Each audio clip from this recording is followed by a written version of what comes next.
আচ্ছা, আজকের টপিক হচ্ছে আমাদের মেমোরি ইন ডেপথ আরো করবো, সেটা হচ্ছে র্যাম। তো র্যাম হচ্ছে আমার ইন্টারনাল মেমোরি, যেটাকে আমি বলছি হচ্ছে প্রাইমারি মেমোরি। তো র্যামের ডেটা কি হয়, যখনই মেশিন অফ হয়ে যায় র্যামের ডেটা সব ক্লিয়ার হয়ে যায়। আর র্যাম হচ্ছে ভোলাটাইল। ভোলাটাইল মানে হচ্ছে যখনই পাওয়ার লস্ট হয়ে যাচ্ছে তখন র্যামে আর কোনো ধরনের ডেটা থাকে না, এর জন্য এটাকে বলা হচ্ছে আমার র্যান্ডমলি অ্যাক্সেস মেমোরি। এটা হচ্ছে র্যান্ডমলি আমি অ্যাক্সেস করতেছি। তার মানে যখনই আমি একটা প্রোগ্রাম রান করি, ওই প্রোগ্রামের মানে কারেন্ট প্রোগ্রাম যেটা রান হচ্ছে বা কারেন্ট সফটওয়্যার যেটা ওপেন আছে, শুধুমাত্র ওই সফটওয়্যারের ডেটাই আমার র্যামে সেভ থাকে। আর বাকি কোনো ডেটা সেভ থাকে না, বাকি সব ডেটা থাকে আমার সেকেন্ডারি স্টোরেজ অর্থাৎ রোমে। আচ্ছা, র্যাম হচ্ছে দুই ধরনের থাকে, স্ট্যাটিক র্যাম আর হচ্ছে ডাইনামিক র্যাম। আচ্ছা। আচ্ছা, এবার স্ট্যাটিক র্যামের মানে কি? The word static indicates that the memory retains its content as long as power is being supplied. তার মানে যতক্ষণ পাওয়ার আছে ততক্ষণ এর মাঝে ডেটা আছে। However, data loss when the power gets down due to volatile nature. আচ্ছা, তো এবার কি হয় এখানে, six matrix of six transistor and no capacitor. তো এই মেমোরিগুলোতে কি থাকে, কোনো ধরনের এক ধরনের ট্রানজিস্টর থাকে। সেই ছয়টা ট্রানজিস্টর মিলে একটা ম্যাট্রিক্স গঠন করে, এরকম ট্রানজিস্টর থাকে আর কোনো ক্যাপাসিটর থাকে না। আচ্ছা, transistor do not require power to prevent leakage, so SRM does need not to be refreshed on a regular basis. তার মানে কি হচ্ছে, SRM হচ্ছে রেগুলার বেসিসে আমার রিফ্রেশ করার দরকার পড়ে না। সো এটা হচ্ছে স্ট্যাটিক। আর ডাইনামিক মানে হচ্ছে রেগুলার বেসিসে এটা রিফ্রেশ হচ্ছে। আচ্ছা, তো যেহেতু এটা স্ট্যাটিক, এর ক্যারেক্টারিস্টিক্স হচ্ছে লং লাইফ, তারপর রিফ্রেশের প্রয়োজন পড়ে না, ফাস্টার, used as a cache memory, larger size, so এটা এক্সপেন্সিভও, আর এখানে প্রচুর পাওয়ার কনজাম্পশন হয়। এটা হচ্ছে আমার এসআরএম এর ফিচার্স। আর ডাইনামিকের ক্ষেত্রে কি হয়, এটা হচ্ছে ডাইনামিক্যালি রিফ্রেশ হচ্ছে, অর্থাৎ রেগুলারলি সার্কিট রিফ্রেশ হচ্ছে। তো এটার ক্ষেত্রে কি হয়, এর ডেটা লাইফ টাইমটাও শর্ট আর কন্টিনিউয়াসলি এটা রিফ্রেশ হচ্ছে। এটা হচ্ছে এসআরএম এর তুলনায় স্লোয়ার। আর র্যাম হিসেবে ইউজ হয় স্মলার ইন সাইজ, সো এটার এক্সপেন্সিভও কম। আর হচ্ছে এতে পাওয়ার কনজাম্পশনে কম হয়। আর এসআরএম আমার হাই পাওয়ার কনজাম্পশন হয়। আচ্ছা, এবার যদি আমি রোমের কথা বলি, রোম অর্থাৎ হচ্ছে রিড অনলি মেমোরি, মানে আমার সেকেন্ডারি মেমোরি যেটা।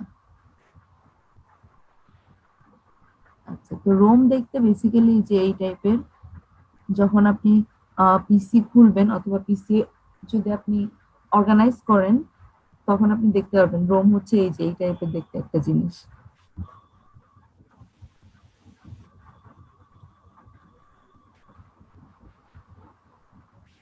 আচ্ছা, তো রোমে হচ্ছে আমার প্রথম টাইপ যেটা আছে সেটা হচ্ছে মাস্ক রোম। মাস্ক রোমে কি হয়, the very first ROMs were hardware devices that contained a pre-programmed set of data or and instructions.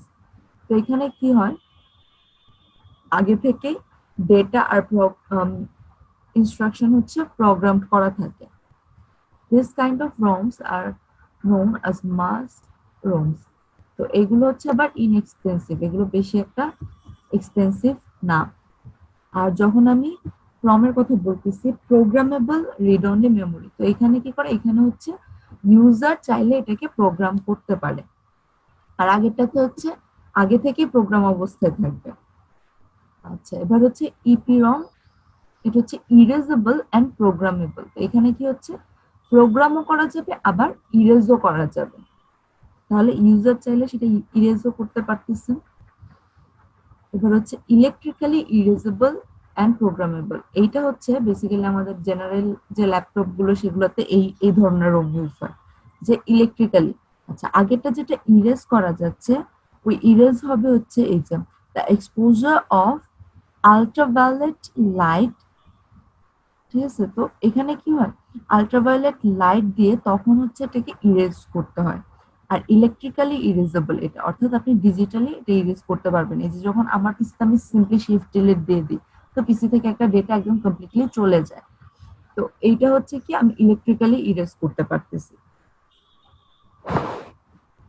আচ্ছা, অ্যাডভান্টেজেস অফ রম। রম হচ্ছে non volatile in nature, that is যখন পাওয়ার অফ হয়ে গেল, আপনার পিসি পাওয়ার যদি অফ হয়ে যায় তাতেও এই রোমটা ক্লিয়ার হবে না, রোমে যে ডেটা থাকে সেটা সবসময় থাকবে। Cannot be accidentally changed, cheaper than RAMs, easy to test, more reliable than RAMs, static and do not require refreshing। কারণ আপনি একবার ডেটা দিয়ে দিলেন তো ওখানেই থাকতেছে, কন্টেন্ট চেঞ্জ করা দরকার হয় না। Content are always known and can be verified.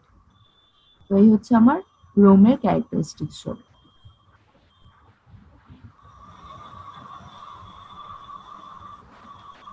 Next thing আমার কাছে আছে মাদারবোর্ড। তো মাদারবোর্ড অ্যাকচুয়ালি কি একটা সিঙ্গেল প্ল্যাটফর্ম যেখানে হচ্ছে বাকি সবকিছু এসে কানেক্ট হচ্ছে। অর্থাৎ আপনি আপনার ডেস্কটপের কথা যদি চিন্তা করেন, তো ডেস্কটপে আমার এক্সটার্নাল যত রকমের ডিভাইস আছে বা যত রকমের জিনিসপত্র আছে, যে র্যাম রোম বলেন, এই সব কিছু হচ্ছে কানেক্টেড থাকবে একটা পার্টিকুলার বোর্ডের উপর। ওই বোর্ডটাকে আমি মানে বলা হচ্ছে যে মাদারবোর্ড। তো আপনি ল্যাপটপ যদি খোলেন, ল্যাপটপের মধ্যে দেখবেন এরকম একটা মাদারবোর্ড থাকে, সেটার মধ্যে বাকি সবকিছু হচ্ছে কানেক্টেড অবস্থায় থাকে। এখানে যে স্পেস গুলো থাকে, যেমন এই যে দেখেন এই স্পেসটা যেটা এখানে ব্লু কালারের তিনটা স্পেস, এখানে হচ্ছে আমি র্যাম ইনসার্ট করতে পারি। তারপর সিপিইউ ইনসার্ট করার জন্য এখানে স্পেস আছে। এখানে হচ্ছে কুলার, একটা ফ্যান ইউজ করা যায়। তো এই ধরনের এই পুরো কমপ্লিট সার্কিটটাতে হচ্ছে আমি অ্যাকচুয়ালি বাকি সবকিছু এক্সটার্নাল কেবল দিয়ে কানেকশন করি। তো মাদারবোর্ডকে অ্যাকচুয়ালি বলা হয় ব্যাকবোন অফ দ্য কম্পিউটার, কারণ এখান থেকে বাকি সবকিছু কন্ট্রোলড হচ্ছে।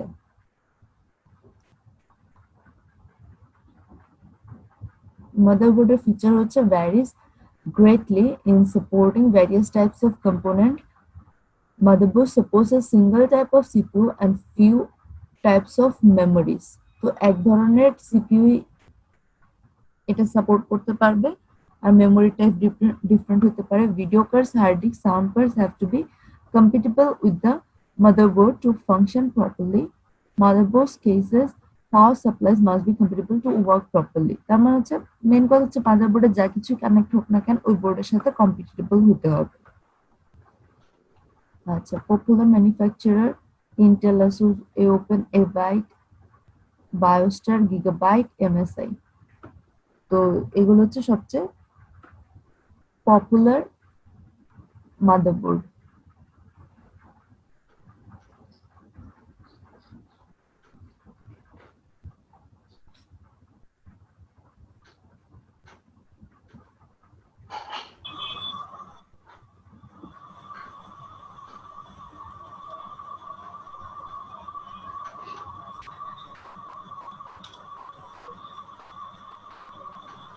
এরপর আমার যে টপিক আছে সেটা হচ্ছে মেমোরি ইউনিটস।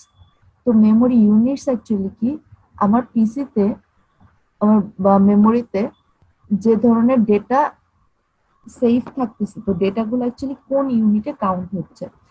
আমার পিসিতে হচ্ছে ম্যাম আপনার কথা শুনতে পাচ্ছি না। ভয়েস কি লো আসতেছে নাকি কথাই শোনা যাচ্ছে না? ভয়েসটা লো আসতেছে মানে।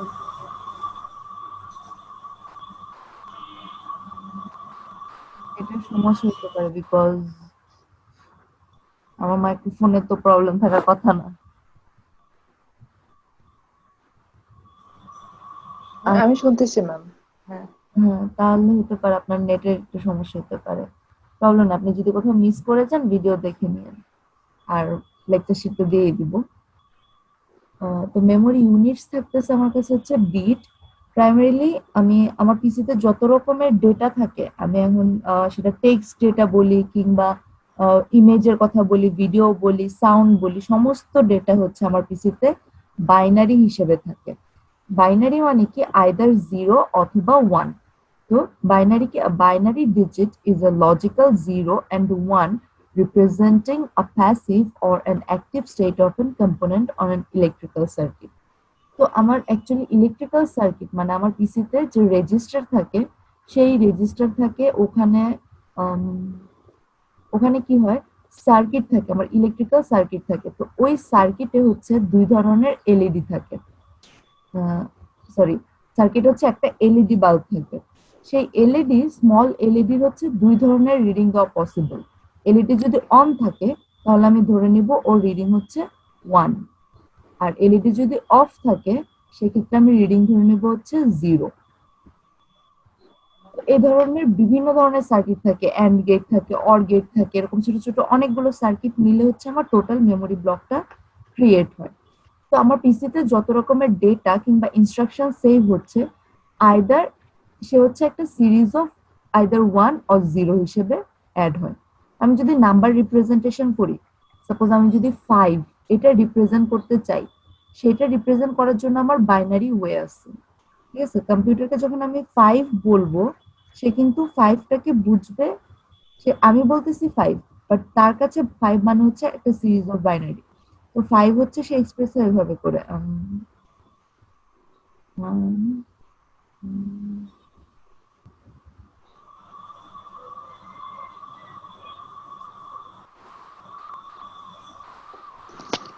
এইটার ইকুয়াল টু হচ্ছে 5। তো বেসিক্যালি দেখে আমার কাছে মনে হবে 110, কিন্তু এটা আসলে 110 না, এটা আসলে 110। ঠিক আছে, এখানে দুইটা 1 থাকলো আর একটা 0 থাকলো। সে হচ্ছে এভাবে করে 5টা বোঝে। তো এই ক্যালকুলেশনটা কি করে হয় এটা আমরা মানে ফার্দার স্টাডি করবো আরো। বাট কম্পিউটার যত রকমের ইনস্ট্রাকশন বলেন, যত রকমের ডেটা বলেন, সেটা মাল্টিমিডিয়া হোক, টেক্সট হোক, অডিও হোক, যে কোনো কিছু হোক, সবকিছু সে কনভার্ট করে নেয় এরকম একটা বাইনারি নাম্বারে। বাইনারি বলতেছি কারণ এর দুইটা জিনিস দিয়ে এটা ফর্ম হয়, 1 আর 0 দিয়ে। ঠিক আছে, তো এবার আমি যদি এবিসিডির কথা বলি, ঠিক আছে, 5 এর জন্য যেরকম এরকম নাম্বার, এবিসিডি যখন আমি লিখবো সেটার জন্য থাকে হচ্ছে দুই ধরনের প্রসেস। এক হচ্ছে ইউনিকোড, আর একটা হচ্ছে ইউনিকোডটাই অ্যাকচুয়ালি মানে সবচেয়ে বেশি ফেমাস, বিকজ সবচেয়ে পপুলার আপাতত। বিকজ ইউনিকোডে হচ্ছে আমার ডিফারেন্ট ল্যাঙ্গুয়েজ সাপোর্ট করে। আমি যদি বাংলায়, যেমন অনেকে হচ্ছে বাংলায় টাইপ করে, তো এই জিনিসটা কি, সে টাইপ করতেছে বাংলায় কিন্তু এটা আসলে ইউনিকোড থ্রু কনভার্ট হয়ে যাবে হচ্ছে এরকম একটা বাইনারি নাম্বারে। ঠিক আছে, তো এই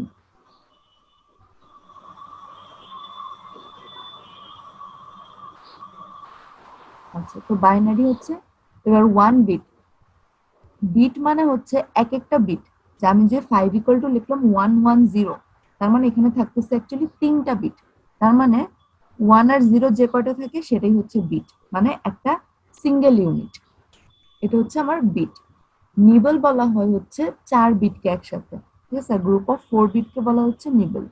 বাইট মানে হচ্ছে 8 বিট। যখন 8 বিটস থাকে তখন সেটাকে বলা হয় হচ্ছে বাইট। তো আপনি দেখবেন আমরা যে গিগাবাইট বলি, মেগাবাইট বলি, তার মানে এটা অ্যাকচুয়ালি কত বড় ক্যালকুলেশন, বুঝতে পারতেছেন আপনি? এক বিট, এক বিট থেকে বাইট হচ্ছে, মানে এক বাইট ইকুয়াল টু হচ্ছে আমার 8 বিট। আর হচ্ছে তারপর আমি যখন গিগাবাইটের কথা বলি তখন হচ্ছে এর সাথে আরো ইন্টু 10⁶ গুণ হয়ে গেল। ঠিক আছে, এরকম। নেক্সট আমার ইউনিট যেটা সেটা হচ্ছে ওয়ার্ড। তো ওয়ার্ড হচ্ছে একটা ফিক্স সাইজের লেন্থ থাকে। এখন এই ওয়ার্ডের সাইজ হচ্ছে ভ্যারি করে কম্পিউটারের স্ট্রাকচার অনুযায়ী। এখন আমার কম্পিউটার যেমন সেটা হচ্ছে 64। ঠিক আছে, আমারটা হচ্ছে 64 বিট। এর মানে হচ্ছে সে 64 বিট নিয়ে একটা ওয়ার্ড ক্রিয়েট করে। আবার অনেকের পিসি থাকে 32 বিট। এর মানে হচ্ছে এক ওয়ার্ড ইকুয়াল টু 32 বিট ওই পিসিতে। তো ওয়ার্ড হচ্ছে পিসি স্ট্রাকচার ওয়াইজ ভ্যারি করে। ওয়ার্ডের জন্য পার্টিকুলার কোনো ইয়া নেই যে কত বিটে এক ওয়ার্ড হয়, এরকম কোনো পার্টিকুলার ফিক্সড অ্যামাউন্ট নেই।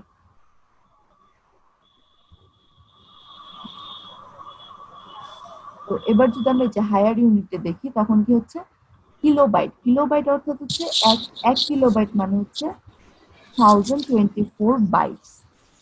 ঠিক আছে, তো আমি যখন 1 কিলোবাইটের কথা বলতেছি তখন আসতেছে 1024 বাইটস। আচ্ছা, তো আমরা যখন জেনারেল সেন্সে কাউন্ট করি তখন কি হয় আপনি চিন্তা করেন। আমরা যখন কিলো, মেগা, গিগা এ ধরনের কাউন্ট করি তখন ইন জেনারেল কি হয়, কিলো বলতে 1000 দিয়ে গুণ হয়। কিন্তু এখানে কি হয়েছে, এখানে হচ্ছে 1024, এটা রিজন কেন হয়েছে? বিকজ 8 বিট দিয়ে ক্যালকুলেশন হচ্ছে, 10 বিট দিয়ে ক্যালকুলেশন হচ্ছে না, ঠিক আছে?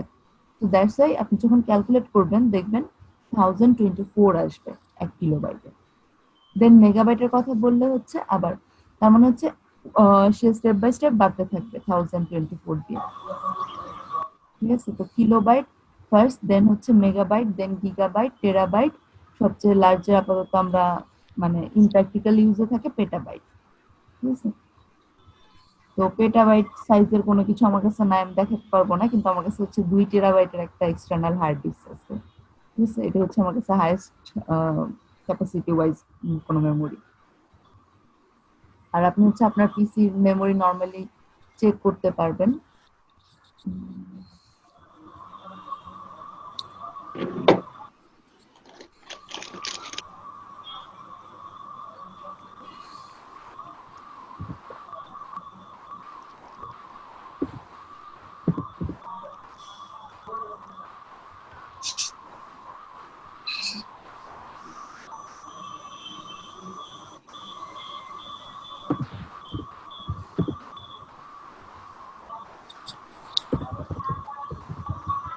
আচ্ছা, ডিস্ক ম্যানেজমেন্ট বলে একটা অপশন থাকে, ওখান থেকে গিয়ে হচ্ছে আপনি আপনার পিসির অ্যাকচুয়াল মেমোরিটা চেক করতে পারবেন। মানে আপনার পিসিতে যতটুকু স্পেস আছে এটা তো নর্মালি আপনি এখান থেকে দিস পিসিতে গেলে দেখতে পাবেন। তো দিস পিসিতে আপনি যেটা দেখতে পাবেন, এই যে এখানে দেখাচ্ছে সি ড্রাইভে কতটুকু, এই যে ধরেন 75 জিবি, এখানে অলমোস্ট, এখানে 150 জিবি, এখানে 185 জিবি। তো এইটা হচ্ছে আমি আমার ইচ্ছা মতো ফ্র্যাগমেন্টেশন করে নিলাম, ঠিক আছে? যে কতটুকু কতটুকু আমি ইউজ করব, এটা হচ্ছে আমার কাছে ইউজেবল মেমোরি টোটাল, ঠিক আছে? তো এখানে কিন্তু কিছু লস মেমোরিও থাকতে পারে, সেটা আপনার এখানে হয়তো শো হচ্ছে না। সেটা দেখতে হলে আপনার হচ্ছে ডিস্ক ম্যানেজমেন্টে যাইতে হবে, ডিস্ক ম্যানেজমেন্ট থেকে দেখতে পাবেন। ডিস্ক ম্যানেজমেন্টে যাবেন কি করে সেটা দেখাচ্ছি।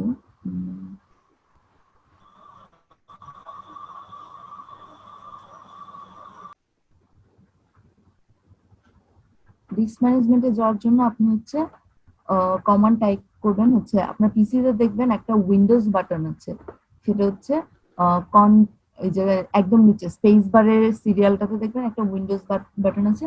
তো উইন্ডোজ কি আর আর আর একসাথে টাইপ করলে এরকম একটা রান কমান্ড আসবে, এই যে এই ধরনের একটা রান কমান্ড আসবে যখন আপনি উইন্ডোজ আর কিবোর্ডের আর, ক্যাপিটাল আর, এই দুইটা টাইপ করবেন। তো তখন এখানে আপনি টাইপ করবেন হচ্ছে ডিস্ক ম্যানেজমেন্টের জন্য একটা কমান্ড আছে, সেটার জন্য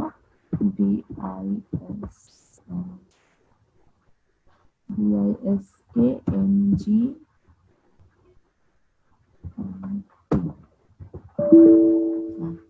স্পেলিং মিস্টেক করছে, ইয়েস, DISKNGO.MSC।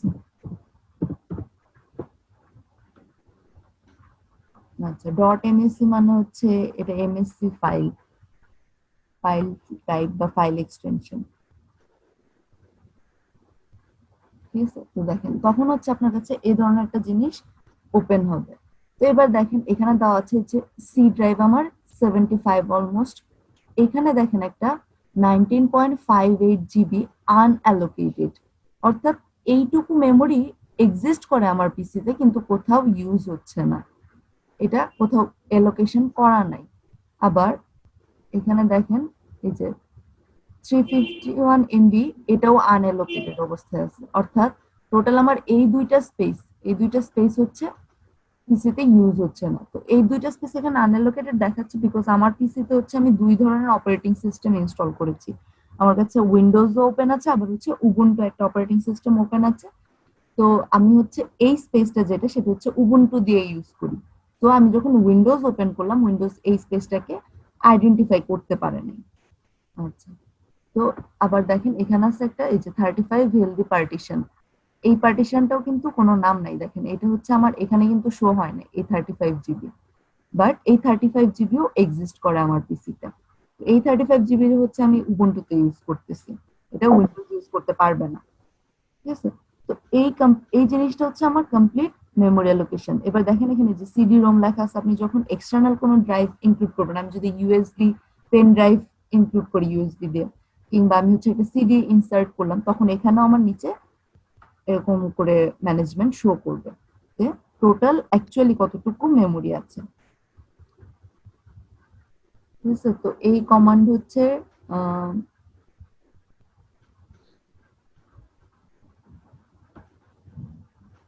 এই কমান্ড দেখার জন্য আপনার অপশন হচ্ছে আপনি প্রথমে যাবেন হচ্ছে উইন্ডোজ বাটন, এর সাথে টাইপ ক্লিক করবেন হচ্ছে আপনার ক্যাপিটাল আর, তারপর গিয়ে রান অপশন ওপেন হবে, রানের ভিতর লিখবেন হচ্ছে disk mgmt disk management dot MSC, এটা লিখবেন। আপনি যে কোনো ধরনের উইন্ডোজ ইউজার যদি হন, উইন্ডোজ 7 হোক, 10 হোক, 8 হোক, আপনি এই স্টেপস ফলো করলে হচ্ছে আপনি মেমোরি ম্যানেজমেন্ট অপশন কমপ্লিটলি দেখতে পাবেন।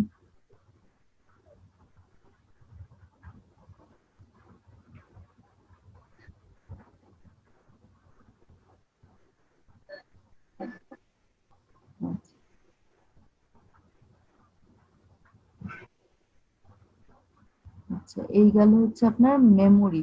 তো মেমোরি রিলেভেন্ট আর কিছু নাই এখানে। মেমোরি নিয়ে আর কোথাও কোনো কনফিউশন আছে? নো ম্যাম, ঠিক আছে। নেক্সট টপিক আমার কাছে হচ্ছে পোর্ট। তো পোর্ট মানে কি অ্যাকচুয়ালি? ফিজিক্যাল ডকিং পয়েন্ট, অর্থাৎ একটা পয়েন্ট যেখানে এসে এক্সটার্নাল কোনো ডিভাইস বা এক্সটার্নাল কোনো কিছু আমি কম্পিউটারের সাথে জয়েন করতে পারবো। ঠিক আছে, ডকিং পয়েন্ট বলা হচ্ছে যে joining point actually.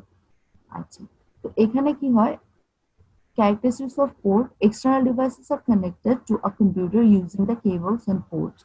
Ports are the slots on the motherboard into which a cable or of external device is plugged in. আচ্ছা, তো এরকম পোর্ট গুলা কি কি, যেমন আপনি মাউস ইনসার্ট করতে পারেন, কিবোর্ড ইনসার্ট করতে পারেন, মনিটর, এগুলো ইনসার্ট করার জন্য ডিফারেন্ট ডিফারেন্ট পোর্ট থাকে। তো আমাদের ল্যাপটপে কি হয়, ল্যাপটপে হচ্ছে আমাদের পোর্টের সংখ্যা অনেক কমানো হয়ে গেছে। আপনি যদি পুরানা ল্যাপটপ গুলো নোটিস করেন, যেগুলো হচ্ছে সাইজ একটু বড় ছিল, তারপর হচ্ছে মানে ব্যাপারটা পুরো একটু মোটা মোটা ছিল, তো ওইখানে দেখবেন অনেক স্পেস ছিল, অনেক ধরনের পোর্ট থাকতো। আর আপনি যদি ডেস্কটপ নোটিস করেন, ডেস্কটপে হচ্ছে সব ধরনের পোর্ট অ্যাভেলেবল। কিন্তু আমাদের ল্যাপটপ হচ্ছে এখন যত স্লিম অ্যান্ড ফাইন ডিজাইন করা হচ্ছে, তত পোর্টের সংখ্যা কমে যাচ্ছে। আর যেহেতু এখন ইউএসবি ইউজ হয়, তো অলমোস্ট সমস্ত কিছু এখন ট্রাই করা হচ্ছে ইউএসবি তে কনভার্ট করার জন্য। তাহলে হচ্ছে আমাদের পোর্ট মানে ডিজাইন ফ্রেন্ডলি হয় জিনিসটা। আপনার একটা পিসিতে এতগুলা পোর্ট দেওয়ার প্রয়োজন পড়ে না, তাহলে একটা পোর্ট দিয়ে হয়। আচ্ছা, তো আমার কাছে পোর্ট অ্যাকচুয়ালি কি কি থাকে, এই যেরকম ডিফারেন্ট পোর্টস দেওয়া আছে, আমরা ওয়ান বাই ওয়ান যদি দেখি। সিরিয়াল পোর্ট, যেটা used for external modems and older computer mouse. তো পুরানা যে মাউস গুলো, সেগুলোর জন্য হচ্ছে সিরিয়াল পোর্ট ইউজ হইতো। ঠিক আছে, এটা হচ্ছে রিসেন্ট মাউস হচ্ছে ম্যাক্সিমাম এখন ইউএসবি দিয়ে কানেক্ট হয়, কিন্তু পুরানা গুলোতে হচ্ছে থাকতো এরকম সিরিয়াল পোর্ট, ওখানে কি থাকে, 9টা পিন থাকে অথবা 25 পিন থাকে, এরকম মডেল থাকে। একদম পুরানা গুলো দেখবেন যে এই ধরনের একটা মানে গর্ত গর্ত থাকে অনেকগুলো, এরকম 9টা 25টা করে। আর যে মাউসের যে এন্ডটা থাকে, সেটা হচ্ছে জয়েন করার জায়গা থাকে। এই যে এটা হচ্ছে একটা সিরিয়াল পোর্ট, এই যে এই পোর্শনটা। দেন প্যারালাল পোর্ট, প্যারালাল পোর্ট হচ্ছে কানেক্ট হতো আপনার স্ক্যানার প্রিন্টারের জন্য। এটা হচ্ছে প্রিন্টার পোর্ট বলা হয়, এখনো হচ্ছে অনেক পিসিতে প্রিন্টার পোর্ট হিসেবে এটাই ইউজ হয়। তবে ম্যাক্সিমাম প্রিন্টার এখন আবার ইউএসবি তে শিফট করার ট্রাই করতেছে। এইটা হচ্ছে আমার প্যারালাল পোর্ট, সিরিয়াল পোর্টের মতো দেখতে, কিন্তু এখানে হচ্ছে আরো বেশি ছিল পোর্ট নাম্বার। দেন আপনার PS/2 পোর্ট, তো এটা হচ্ছে ওল্ডার মাউস এবং কিবোর্ডের জন্য ইউজ হতো। এই পোর্ট গুলো একটু গোল টাইপের হয় দেখতে। ঠিক আছে, পুরানা পিসিতে, পুরানা ডেস্কটপ গুলাতে দেখবেন এই পোর্ট গুলো থাকে, এই যে এরকম গোল গোল যে পোর্ট গুলো। দেন আপনার থাকে ইউএসবি। তো ইউএসবি হচ্ছে মোস্ট কমন পোর্ট। পোর্ট যদি আপনি পড়েন তাহলে হচ্ছে ইউএসবি ডেফিনেটলি পড়বেন। আগের গুলো এখন আস্তে আস্তে ইউজ কমে যাচ্ছে, বাট ইউএসবি হচ্ছে ইউনিভার্সাল সিরিয়াল বাস। ঠিক আছে, তো ইউনিভার্সাল বলতেছে এই কারণে, বিকজ আমি এই একটা পোর্ট দিয়ে বিভিন্ন ধরনের কাজ চালাই দেওয়ার ট্রাই করতেছি এখন। It can connect all kinds of external USB such as external hard disk, printer, scanner, mouse, keyboard. তার মানে যত রকমের ডিভাইস আছে সবকিছুকে আমি ইউএসবি থ্রু কানেক্ট করার চেষ্টা করি এখন। আচ্ছা, most of the computer provides 2 USB minimum, আর ইউএসবি পোর্টে হচ্ছে 12 মেগাবিটস পার সেকেন্ড, এটা হচ্ছে আমার ডেটা ট্রান্সফারের স্পিড। এই ইউএসবি পোর্ট দিয়ে হচ্ছে 12 মেগাবাইট পার সেকেন্ড, প্রতি সেকেন্ডে 12 মেগাবাইট করে ডেটা পাস হচ্ছে।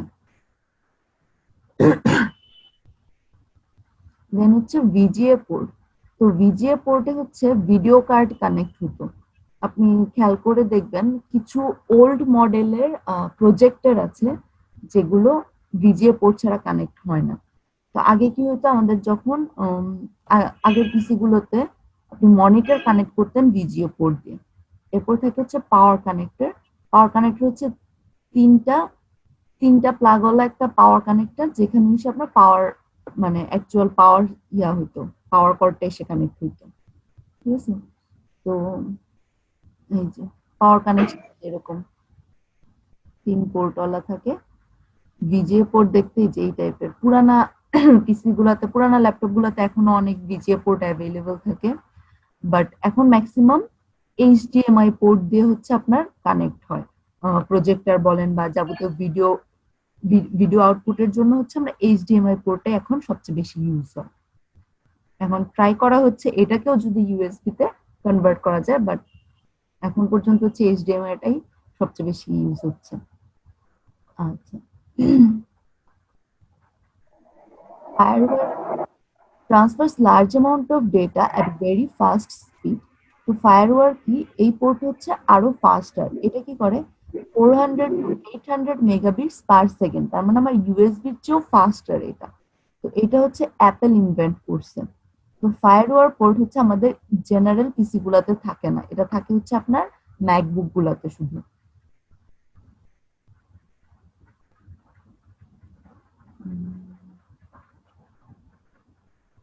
আচ্ছা, তো আপনি খেয়াল করবেন যে ম্যাকবুকে হচ্ছে এই যে এই ফায়ারওয়াল পোর্ট শুধুমাত্র ম্যাকবুকে থাকে। তো ওই পোর্ট দিয়ে আপনি হচ্ছে ম্যাকবুকে কানেক্টেবল কম্পিটেবল যাবতীয় ডিভাইস কানেক্ট করতে পারবেন। ঠিক আছে, তো এটা হচ্ছে অ্যাকচুয়ালি অ্যাপেলের একটা মানে ইউনিক ফিচার, যে তারা সবসময় হচ্ছে ইউনিক থাকার ট্রাই করে। ঠিক আছে, সো দ্যাটস আপনি দেখবেন যে অনেক ক্ষেত্রে এরকম হয় যে অ্যাপেল ফোন হচ্ছে, আগে যেটা হতো অ্যাপেল ফোন দিয়ে হচ্ছে আপনি অন্য কোনো ফোনে ট্রান্সফার করতে পারতেন না ডেটা। বা আমি যদি ট্রেডিশনাল দুইটা পিসি দাঁড় করাই দিই, সেই পিসি যদি ডেলের হয় আর এইচপির হয়, আপনি দুইটা পিসির মধ্যে কানেকশন খুবই স্মুথলি করতে পারবেন। কিন্তু আমি যদি আপনাকে একটা ম্যাকবুক দিই, আপনি সেই ম্যাকবুকের সাথে আপনি ডেলের পিসির কানেকশন ইজিলি করতে পারবেন না। ঠিক আছে, বিকজ ওরা এরকম হার্ডওয়্যার ইউনিক ফিচার দিয়ে রাখে কিছু। ঠিক আছে, যেটা অন্য কোম্পানির সাথে কম্পিটেবল হয় না। আচ্ছা, ইট হ্যাজ 3 ভ্যারিয়েন্ট। এখানে হচ্ছে 3 ধরনের থাকে, এক হচ্ছে 4 পিনওয়ালা, আরেকটা হচ্ছে 6 পিনওয়ালা, আরেকটা থাকে হচ্ছে 9 পিন। ঠিক আছে, দেন হচ্ছে মডেম পোর্ট। মডেম হচ্ছে মডেম কানেক্ট করার জন্য পোর্ট হইতো, বাট এখন মডেম কানেক্ট করা হয় ইউএসবি দিয়েই। Ethernet port. ইথারনেট পোর্ট হচ্ছে আপনি যেখানে ইন্টারনেট ব্রডব্যান্ডের লাইন ইনক্লুড করার জন্য। তো এটা হইতেছে ওই যে টেলিফোনের লাইনে যেরকম টাইপের থাকে ওই ধরনের একটা পোর্ট। ঠিক আছে, তো ইথারনেট পোর্টের জন্য এখন ইথারনেট পোর্টই ইউজ হয়, এখানে কোনো এখনো ইউএসবি ইউজ হয় না। আর এখানে হচ্ছে আপনার 10 মেগাবিটস থেকে 1000 মেগাবিটস পার সেকেন্ড ডেটা ট্রান্সফার হতে পারে। দেন হচ্ছে গেম পোর্ট। গেম পোর্টের জন্য হচ্ছে জয়স্টিক কানেক্ট করার জন্য থাকে, এটা রিপ্লেস হয়ে গেছে ইউএসবি দিয়ে। আচ্ছা, ডিভিআই পোর্ট। ডিভিআই পোর্ট আপনার এলসিডি মনিটর কানেক্ট করার জন্য থাকতো, এটা এখন এইচডিএমআই দিয়ে রিপ্লেস হয়ে গেছে। আপনার মডার্ন পিসি গুলোতে এখন ডিভিআই পোর্ট থাকে না, এখানে এইচডিএমআই পোর্টটা থাকে। আচ্ছা, এরপর থাকে হচ্ছে socket. Sockets connect the microphone and speaker to the sound card of the computer. ঠিক আছে, তো এই সকেটস এর কানেকশনটা হচ্ছে আপনার এখন সকেটের কানেকশনই আছে, যেটা হচ্ছে আপনার ইন জেনারেল আপনি যদি হেডফোন ইনসার্ট করেন চিকন একটা খুব ছোট পোর্ট থাকে, সেইটা হচ্ছে সকেট বলা হচ্ছে।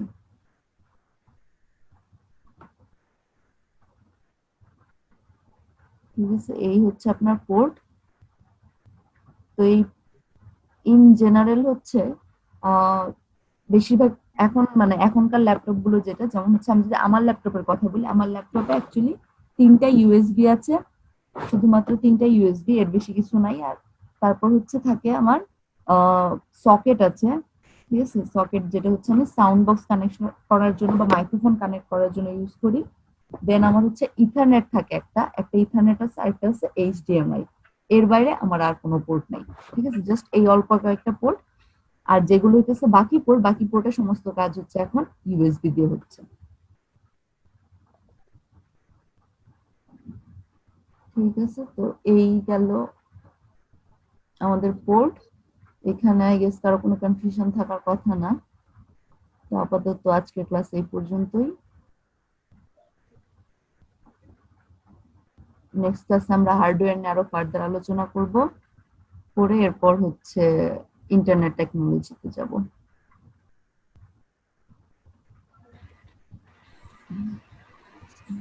অ্যাটেন্ডেন্স।